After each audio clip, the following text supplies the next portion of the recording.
All right, let's talk about something I know keeps a lot of senior architects up at night. You're managing costs across multiple clouds, and you get that sinking feeling when an unexpected bill lands on your desk. Today, we are going to architect a solution, an AI watchdog, if you will, to find those costly surprises before they blow up your budget. So let's dive right in. And that really gets to the heart of it, doesn't it? I mean, think about it. You've got AWS, Azure, GCP, and each one has its own weird billing structure, its own set of services, its own API. Trying to stitch all that together manually, it's a complete mess. You end up with financial chaos and, honestly, zero visibility. You're basically flying blind. So, put yourself in that situation for a second. The pressure is on, right? Your heart sinks. Was it a developer who spun up some monster GPU instance and just forgot about it? Or maybe a storage bucket got accidentally exposed and now you're bleeding egress fees? Scrambling to find that one little leak across all those platforms? It's a nightmare.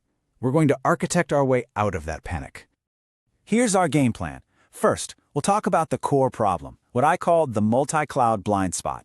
Then, we'll get our hands dirty and start architecting our solution, the AI watchdog. After that, we'll get into the brains of the operation and train our model. And finally, the most important part, we'll make it something people can actually trust by tuning it for accuracy. So, why do the old ways of doing things fail so badly here? Well, it's because they were never built for this kind of complexity.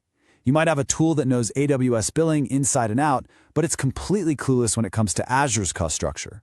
This creates these huge, dangerous blind spots where really weird spending can just hide in plain sight until, that massive bill shows up.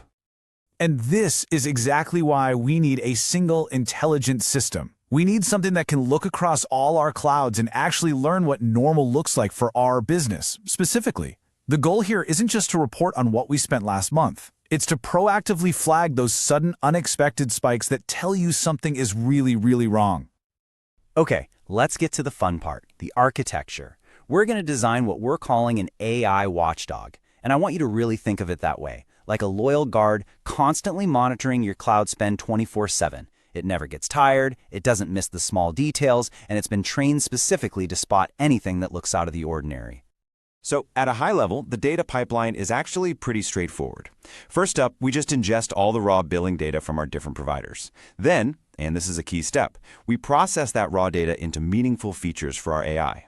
Next, our machine learning model does its thing. It analyzes these features to spot the anomalies. And finally, when it finds something, it sends an alert that's actually useful, something your team can act on immediately. Now we're getting to the real intelligence of our watchdog. A machine learning model is kind of like a brilliant intern. It can learn incredible things, but only if you give it the right stuff to study. Its success depends completely on how well we train it. And this is where the real magic happens. This is where your architectural skill really shines. It's a process called feature engineering. It's basically how we translate all that messy, raw billing data into clean, powerful signals for our model. It's the art of telling the AI what details it should actually pay attention to. Let me make this super concrete for you. A weak feature, like an invoice ID, that's just a random number. It tells our model absolutely nothing useful. But a strong feature, like tracking the hourly spend for each specific service on each cloud, now that is a powerful signal. You see the shift? We're moving the model's focus from just looking at old bills to analyzing predictive operational metrics. That's what gives it the power to spot a tiny rogue process before it becomes a 5-figure problem. But look, training isn't just about dumping data into the system. First, your historical data has to be clean. Garbage in, garbage out, right? You also have to handle seasonality. You need to teach the model that, say, a big spike in compute during end-of-quarter reporting is totally normal. And crucially, you have to normalize all the data so you can actually compare costs apples to apples across AWS, Azure, and GCP. Okay, so we've built it, we've trained it, we're done, right? Well, not so fast. Now comes the part that determines whether people will actually use this thing and, more importantly, trust it. We have to tune it for accuracy, because a system that's constantly wrong is a useless system. And man, this could not be more true. We've all been there. If your watchdog starts barking at every leaf that blows by, your operations team is going to learn to ignore it fast. So when a real fire starts, a massive cost overrun, that critical alert will just be sitting in an inbox unread. Alert fatigue will kill your project. So how do we fix this? Well, the good news is you're in control. You have two main levers you can pull. The first is setting the alert threshold, which is basically a sensitivity dial. And the second is implementing some smart logic to cut down on false alarms. For example, you could code a rule to just ignore any cost spike that disappears in under 10 minutes, filtering out all those harmless little blips. And this chart right here, this shows our goal perfectly. You start with a system that's probably a little too jumpy, generating a ton of noise. But through careful tuning of those levers we just talked about, we can dramatically reduce the number of false positives. We want to get to a place where when an alert fires, everyone knows it's something that genuinely needs attention. And look, this really is a delicate balancing act.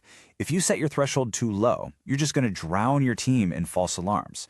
But if you set it too high, you risk missing a genuinely catastrophic cost issue. The real art here is finding that sweet spot that matches your company's appetite for risk with your team's ability to actually investigate these things. So, let's wrap this up. If you walk away with anything today, I want it to be these three things. Number one, a clean, clear architecture is the foundation for everything else. Get that right first. Number two, smart feature engineering is where the intelligence comes from. It's absolutely non-negotiable. And number three, you have to be relentless about tuning your system to get rid of the noise and build trust with your team.